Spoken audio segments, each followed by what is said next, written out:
Bihar board का result जब भी निकलता है तो 20-25% बच्चे ऐसे होते हैं जो प्रत्येक वर्ष फेल कर जाते हैं।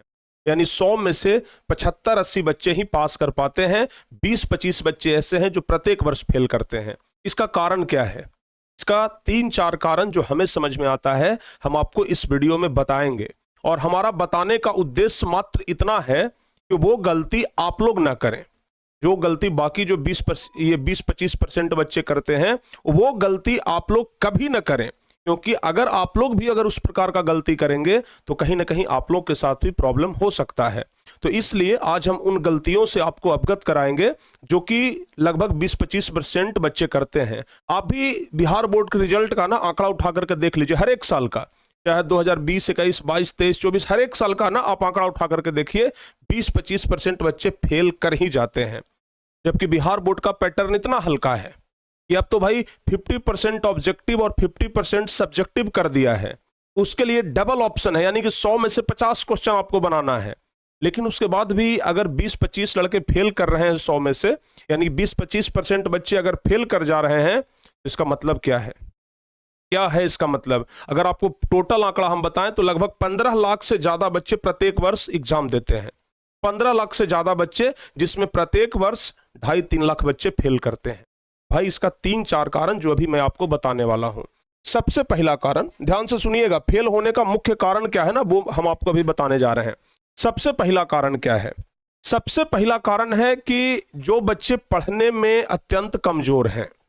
जाहिर सी बात है कि जो बच्चे पढ़ने में कमजोर होंगे वही फेल करेंगे। जो बच्चे पढ़ने में ब्रिलियंट है, तेज हैं, वो तो फेल नहीं करेंगे ना। तो जो बच्चे पढ़ने में कमजोर हैं उनको सबसे पहली चीज ये ध्यान देनी चाहिए कि सिर्फ वीडियो ना देखें। क्योंकि बहुत सारे बच्चे जब हमसे क्लास करते हैं तो हम क्या देखते हैं, जिस तरीके से सिनेमा देखा जाता है ना, बस मोबाइल ऐसे लेकर के बैठ जाते हैं। वीडियो देखने से कुछ नहीं होने वाला है, इसके लिए आपको प्रैक्टिस करनी पड़ेगी। तो सबसे पहला कारण तो यही है कि लोग कहते हैं कि सर जी हम आपका क्लास करते थे, हम डेली आपका वीडियो देखते थे। वीडियो देखने से कोई परीक्षा पास नहीं कर जाता है। वीडियो देखिए, उसको कॉपी पे प्रैक्टिस भी करिए। तो सबसे पहला प्यारे बच्चों, प्रैक्टिस, जिसको आप लोग बोलचाल की भाषा में रिवीजन भी कहते हैं, लेकिन हम उसे प्रैक्टिस ही कहेंगे, क्योंकि जो आप पढ़ते हैं उसे प्रैक्टिस करना बहुत जरूरी है। ठीक है ना? जो आप पढ़ते हैं उसे प्रैक्टिस करना क्या है बाबू, बहुत जरूरी है। ध्यान रखिएगा, जो आप पढ़ते हैं उसे आप प्रैक्टिस करिए। जो आप पढ़ते हैं उसे आप क्या करिए, प्रैक्टिस करिए। क्योंकि प्रैक्टिस बहुत ज्यादा जरूरी है। जितना ज्यादा आप प्रैक्टिस करेंगे उतना ही बेहतर होगा आपके लिए। ठीक है ना? तो सिर्फ वीडियो मत देखिए, वीडियो के साथ साथ प्रैक्टिस भी करिए। उसे, जैसे आप मान ले जाए कि मैथ का क्लास देख रहे हैं, मैथ का क्लास देखने से कोई थोड़े ना मैथ सीख जाता है, उसको प्रैक्टिस करना पड़ता है, एक्सरसाइज बनानी होती है। उसी प्रकार से अगर आप फिजिक्स पढ़ रहे हैं, केमिस्ट्री पढ़ रहे हैं, बायोलॉजी पढ़ रहे हैं, तो सिर्फ सिनेमा की तरह वीडियो देखने से कुछ नहीं होगा, उसको आप प्रैक्टिस करिए। अगर प्रैक्टिस करेंगे आपका नॉलेज बढ़ेगा, लिखने की क्षमता बढ़ेगी और आप कभी फेल नहीं कर पाएंगे। तो पहला कारण तो यही है। दूसरा कारण क्या है कि लोग बकवास चीजें पढ़ के जाते हैं। जो परीक्षा में आने वाला चीज है उसे पढ़ते ही नहीं है, और जो उनको लग रहा है कि हमको याद करने में ये ज्यादा सुविधा हो रहा है, किसी को लग रहा है कि ये हल्का चीज है, लाओ इसको याद कर लेते हैं, तो भाई वो सब को हम बकवास कहते हैं। वो सब बकवास चीजें हैं।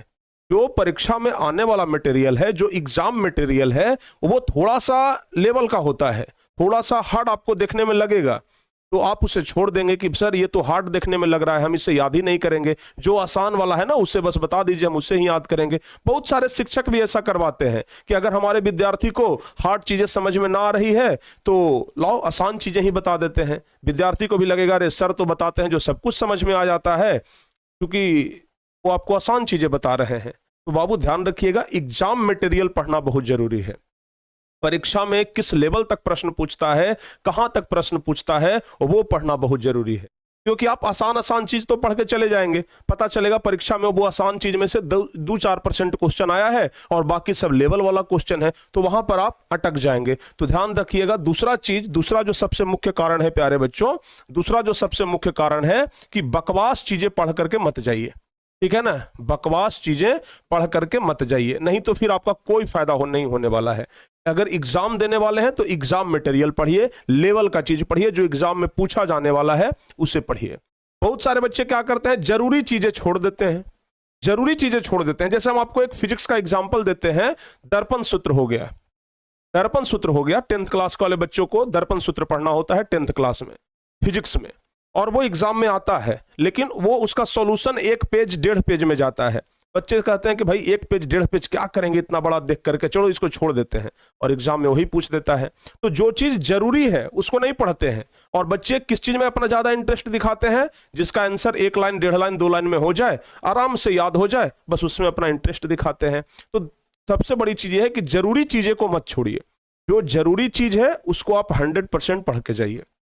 अच्छा, उसके बाद अगला कारण क्या है कि बच्चे क्या करते हैं कि पढ़ाई तो करते हैं लेकिन लिखने से बड़ा डरते हैं, लिखना नहीं चाहते हैं। उनके पास इतना इतना किताब मिल जाएगा, लेकिन कॉपी एक आध गो मिलेगा, और उसमें भी 1 आध 2 पन्ना लिखा हुआ है, बाकी सब छुटा हुआ है।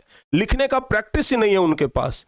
एग्जाम में आपके पास कितना नॉलेज है ये प्रूफ करने के लिए आपको लिखना पड़ता है। एग्जाम में कितना नॉलेज है आपके पास, इसे प्रूव करने के लिए कॉपी में लगातार 3.25 घंटे लिखना पड़ता है। तो भाई अगर आपको 3.25 घंटे लिखने का प्रैक्टिस नहीं है तो फिर आप कैसे कर पाएंगे? आपके पास कितना टैलेंट है इसे आप कैसे दिखा पाएंगे कॉपी जांच करने वाले को? आपके पास कितना टैलेंट है ये आप कॉपी पर लिख कर कहीं दिखाएंगे ना, और लिखने का ही आपका प्रैक्टिस नहीं है। तो वहां पर एक कारण बन जाता है कि अगर आप लिखने का प्रैक्टिस नहीं है तो जाहिर सी बात है हैंड राइटिंग बढ़िया नहीं होगा, लिखने का प्रैक्टिस नहीं है तो लिख नहीं पाइएगा बढ़िया से, तो फेल करने का चांसेस वहां पर बढ़ जाता है। और बार बार हम यही कहते हैं कि लो लेवल क्वेश्चन पर आश्रित मत रहिए। बहुत सारे बच्चे लो लेवल क्वेश्चन पर आश्रित हैं, जो कि आपको कुछ देर के लिए तो आराम पहुंचाएगा, देखने में तो लगेगा कि अरे ये सब तो एकदम हल्का हल्का क्वेश्चन है, आसान आसान क्वेश्चन है, बस चुटकियों में इसको बना लेंगे, लेकिन वो लो लेवल क्वेश्चन आपको लो कर देगा।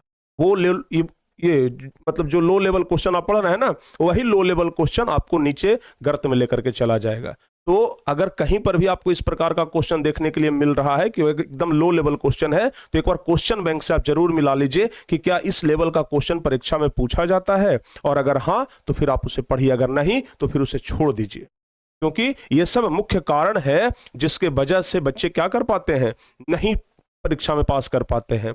चौथा सबसे बड़ी चीज, तैयारी तो खूब करते हैं लेकिन अपने आप को जांचते नहीं हैं, मॉक टेस्ट नहीं देते हैं, कोई भी सेट प्रैक्टिस नहीं करते हैं। भाई हमारा तैयारी कैसा है ये एग्जाम के पहले हमें तो पता चलना चाहिए ना। ऐसे नहीं ना कि बस पढ़ रहे हैं जाके परीक्षा में बैठ गए, इससे कुछ नहीं होने वाला है। इससे तो यही होगा, एक्सीडेंट हो जाएगा। फिर तो यही होगा ना, बस मोबाइल में देख लिए कि गाड़ी कैसे चलाया जाता है और जाकर के सीधे गाड़ी पे बैठ गए कि लाओ भाई अब गाड़ी चलाते हैं, एक्सीडेंट हो जाएगा। तो इसलिए परीक्षा में जाने से पहले ढेर सारा सेट प्रैक्टिस होना चाहिए, मॉक टेस्ट वगैरह दीजिए, ताकि परीक्षा से पहले आपको यह पता चले कि हमारा तैयारी किस लेवल का है। अगर आप ये सब चीज कर पा रहे हैं तो आप कभी भी फेल नहीं कर सकते हैं, कभी भी आपका कम नंबर नहीं आ सकता है। एटलीस्ट अगर मैट्रिक या इंटर का एग्जाम दे रहे हैं तो कम से कम फर्स्ट डिवीजन तो आना ही चाहिए, फर्स्ट डिवीजन निश्चित तौर पर आनी चाहिए। तो ये सब कारण है जिसके वजह से बच्चे जो है ना वो 20-25% फेल कर जाते हैं, क्योंकि 20-25% बच्चे यही सब गलती कर रहे हैं।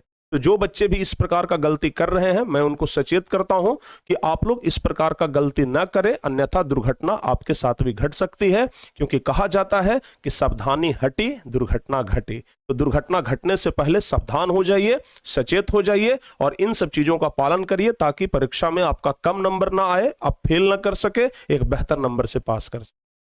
उम्मीद करते हैं कि ये वीडियो आपको अच्छा लगा होगा। इसी प्रकार के वीडियो को देखने के लिए आप जुड़े रहिए टारगेट बोर्ड के साथ। मिलते हैं किसी और वीडियो में, तब तक के लिए जय हिंद, धन्यवाद।